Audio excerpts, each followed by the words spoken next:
Welcome to this Perceptive Readers Podcast. Hi, I'm James Lynch. Millennials, please never forget this. Even though what I'm about to say applies to all, I want to reference something that I heard the other day, or really I read the other day, that will help you to appreciate where I started off saying, Millennials, please never forget this. Hi, I'm James Lynch and welcome to this Park Books Update moment. The other day I read something that was on social media, and I'm sure most of you probably saw it by now as well, where it stated, or maybe it was just, singling out a certain age group, I don't know, but it still said, aren't you glad you were born before this age, or the age of the internet, or the technology age, or what have you? Even though, as you know, technology has been around, and even the internet has been around a long time, even back in the 50s, or some form of it. And see, we're not just talking about Morse code, because see, that could even be considered internet in a way, but telephones and things of that nature. But as far as what would basically turn into this extravagant technological age that we have, actually, really was used by the military way back in those days, you see. Now, that's just a side thought. But in reference to this social media post that was stating, aren't you glad you were born before, this magnificent age that we're in now, where, the software and the telegrams and the streaming, the gaming, the knowledge, it's all in abundance on a level that once again, you could literally, if you stay focused, you could learn something from the internet and in your research, just in one day, what would have taken other people even years, you see, to actually gather such knowledge and to comprehend it and to actually set it aside and put it in a notebook or what have you, so that you can always reference it. That's another side thought. But okay, with all that background information, what is it that the millennials should never forget? Even though things move very fast in this age and on the internet, high speed, 5G, and then 6G they're even talking about. And as I've said before, make sure whatever is implemented, it has to be safe. It has to be proven safe. The safeguards, the shielding and things of that nature. But that's for another podcast.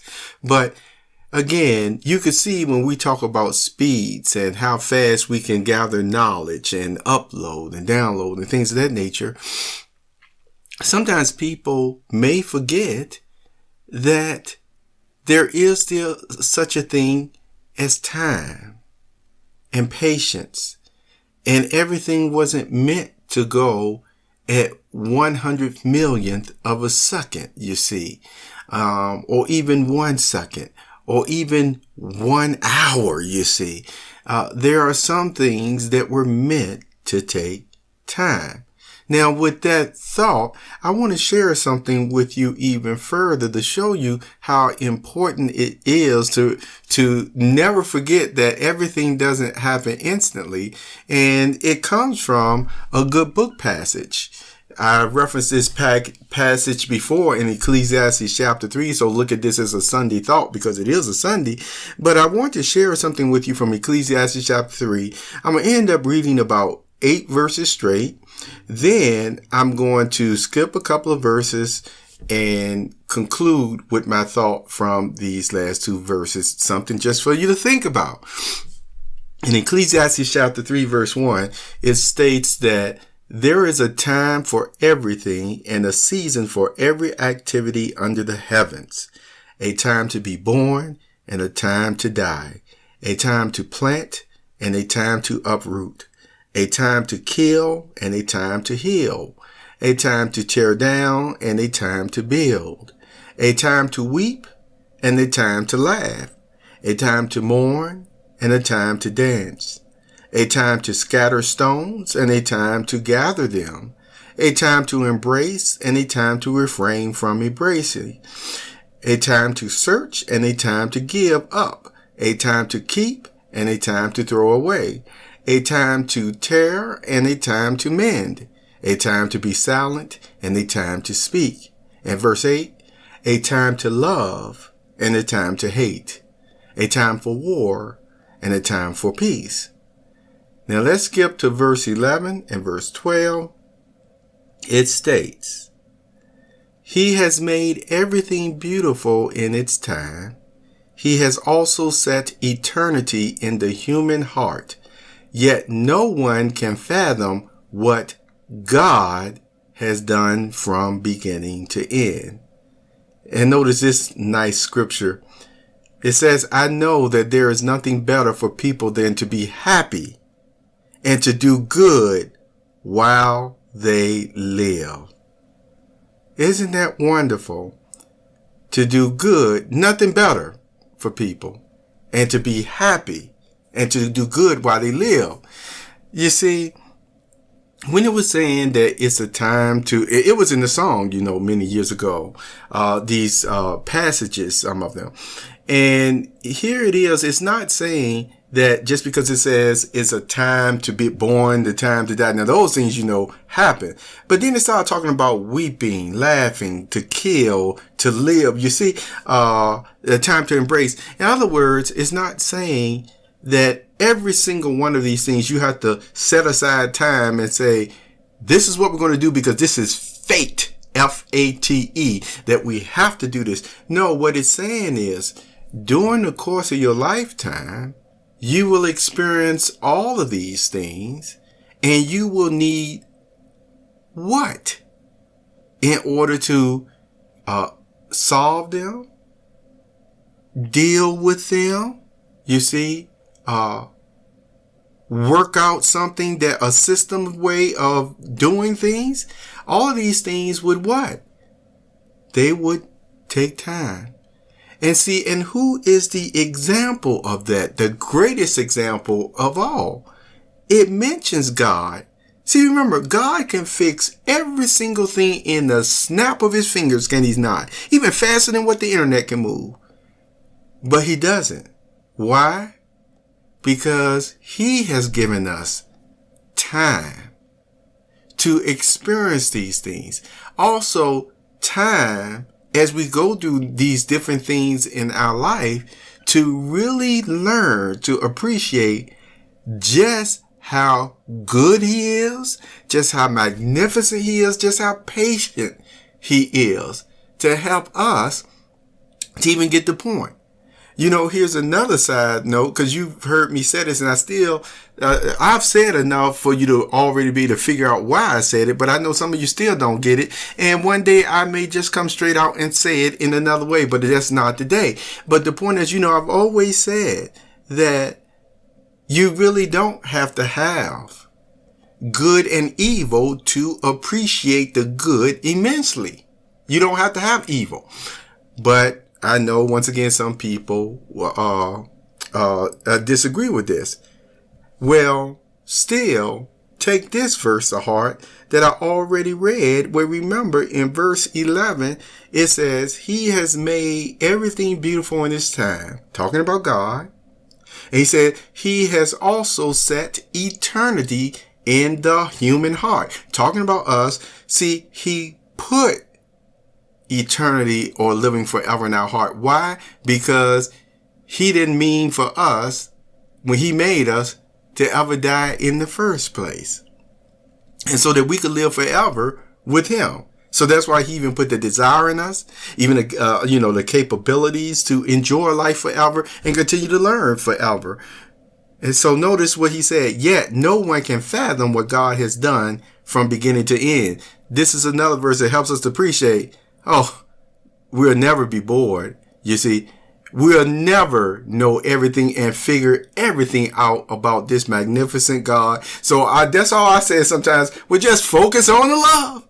Just focus on how it make you feel. And as he bring out all these other magnificent things and or with our hearts, minds, ways of doing other things. And I mean, like I said, we can't even fathom. So that's why I'm not going to even go into it. But, sometimes I make the expression, people who are very creative, they're sometimes doing a creation, whether it's music, art, and writing.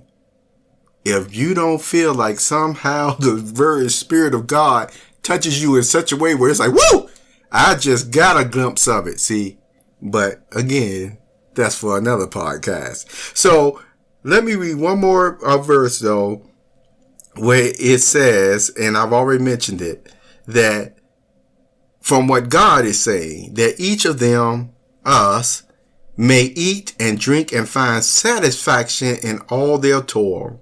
This is the gift of God. Because this was in verse 13. Remember what was said in verse 12, where he said, I know that there is nothing better, the writer here, Solomon, for people than to be happy and to do good while they live. See, that goes to show you right there. That's the important thing in today's world. And no matter what there is a time for, like, we know people get happy when a life comes into the world.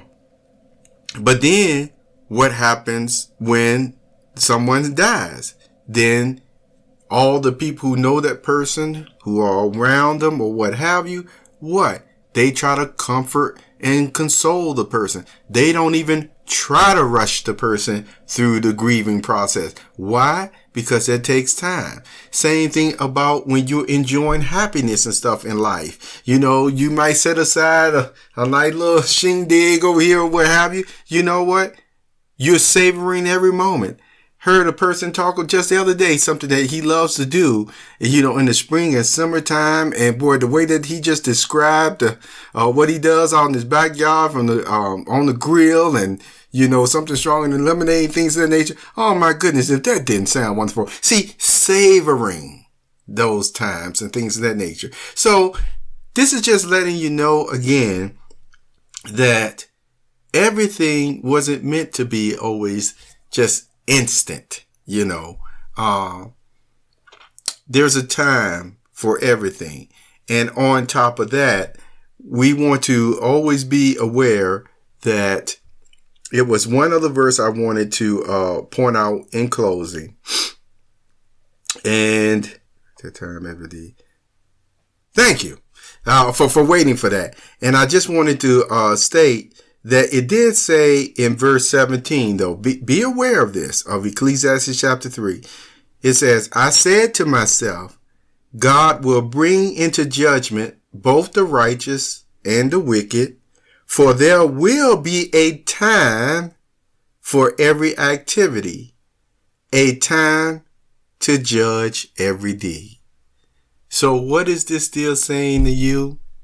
Well, I would say reference right back to verse 12, where it says, I know that there is nothing better for people than to be happy and to do good. See, doing your best to do good to others, being patient with others,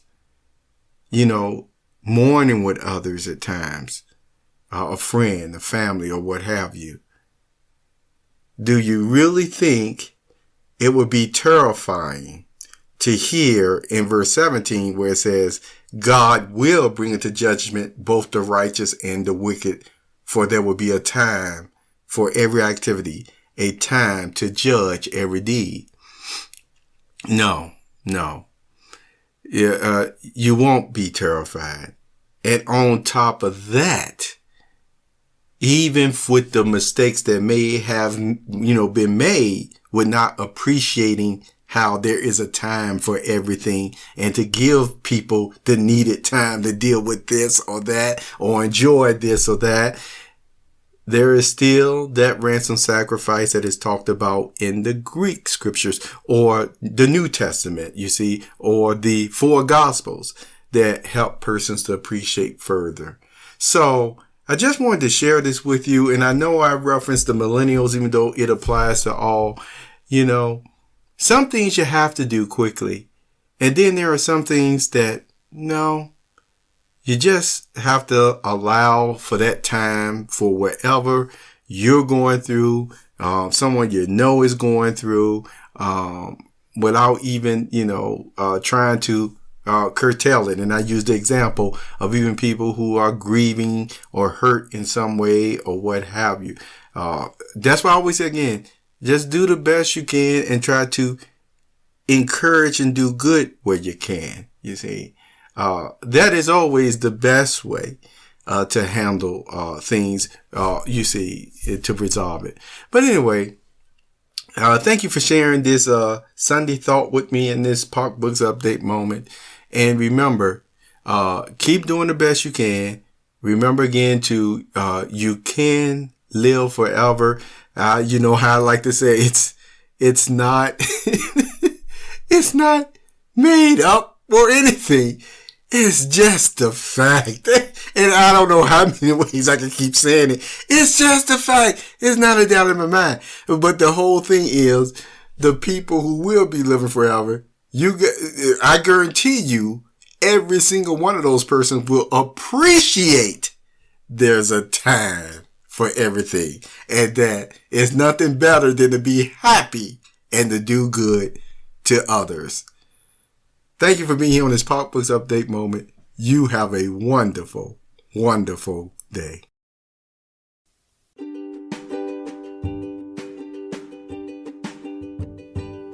You have just listened to the Perceptive Readers Podcast. Remember, until next time, if you read something that encourages you to improve or enhance your life for the better, it becomes your reality.